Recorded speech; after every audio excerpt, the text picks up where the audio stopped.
Visual artist Charlie Ko depicts some of the most current social issues in his new artworks on display in his ongoing exhibit at the Finale Art File.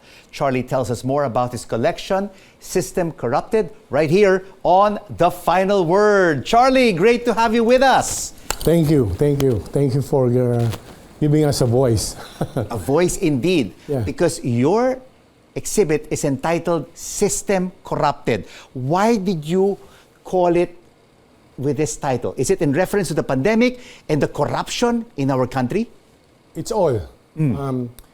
It's not literally system corrupt as it's in politics, but system corrupt as in a person, the global issues, the personal issues, systems that are. This is a series of work that was done, a collection of work done from 2019 to 2023. So there are images of stories that I was chronicle. I think years ago, a curator from Japan told Charlie, you are a chronicler of time. I chronicle time through my artwork. It seems this is a perfect time for this exhibition. When I realized a week before the opening, and looking at my poster, 1983 was my first one-man show. Wow. And then I look at it, 2023, so 40 years. Yes. 40 years of telling stories. I think that's quite important. And 40 years of telling stories, and your masterpiece in this System Corrupted is a work entitled World Gone Mad. It's an 8x20 work. It is huge. And you worked on it for 6 months. And 40 years. And 40 years. So yeah, A lot of stories in this 8x20 masterpiece. Yes. It's we have during pandemic we all have all the time as an artist in the studio, and of course trying to chronicle, and it's also a way of healing oneself through art. I think that's quite important. So images of that came out on the World Gone Mad seems to be like suddenly everything seems. And it's right now on our screens. So can you basically tell us what are some of the key elements and subject matters in World Gone Mad? There's a lot. It's a collage of many stories. Especially there was this two figure yung upuan nila, they turn upside down. It seems that our world that time is just turned upside down. It's like the first 6 months was like we don't know what's going to happen. We're all hoping for the vaccine. So and at the same time, all those a lot of uncertainty, a lot of anxiety. Yes.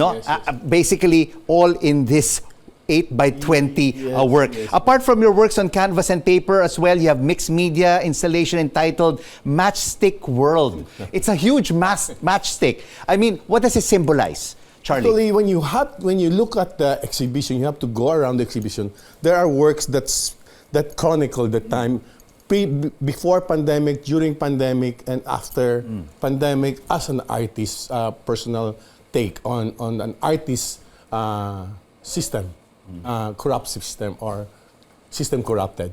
It's quite direct, and I think the body of work is for me interesting to see it in an actual space. I think it's unique. It's massive. It's the matchstick. I was always tell the whole story when you go out of the gallery, you have to look up and look at the matchstick. It represents how fragile our world is. In a matter of just one swift of that matchstick, Can burn. It can burn. But at the it same can also time, light up our world. It's also one time, I always tell the young people who goes there that look at the matchstick. It's a blue world where all the history of mankind is there. And for you to stick and try to have this perspective that really our world is so fragile. And it is quite important for the next generation to take care of the future. What I am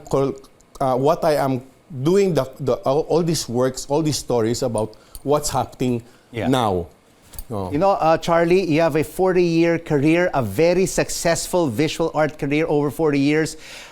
Everyone thinks that you're from Manila, but you are not. You're from Bacolod City. You are a Negrense artist. Of course, when we go abroad, we look at everyone as a Filipino artist. But where is the Negrense artist right now? Is he rising to the top? Is he becoming famous overseas? Yes, because the images we created are globally. It takes a global issue. And at the same time, in Bacolod, there's so much artists. Especially in Art Fair Philippines, the Visayan and the Mindanao artists were also showcased. Yes. Bacolod has Orange Project, as I've been running the gallery for almost 18 years now. It's really focusing on our local artists. And we have so much talent in Negros that globally it can be, you can be anywhere. The image, the storage is global. But are Filipino artists being promoted enough in the international art platform? I don't think so. We still have a lot of work to do. It's work in progress. But important is the artist should create works.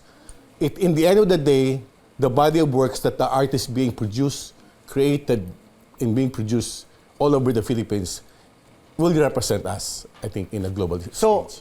I want to go to Bacolod. I want to see the art of Charlie Co. Where can I see? Where can I view Charlie Co.'s artworks in Bacolod City? Not just my artwork. It's really representing the Negrense artists. So if you go to Bacolod, you go to Art District in Mandalagan, and it's an 8,000 square meter. We call it a playground for artists. I think that's more important. Where our ideas, when you go to Art District, you would see 2 astronauts in the building hanging. It shows that the possibility is endless. And it's a very universal image. And you see all the sculptures and the paintings and the sculptures and all the artists locally being celebrated. You know what? I've never been to Bacolod City, but now it is on my bucket list. Okay, great. To visit Charlie Co. and the other Negrense artists in artists. Bacolod City. Yes. Thank you so much for joining us on The Final Word, and congratulations on your very successful System Corrupted exhibition at the Finale Art File. Thank you, Rico. Thank you.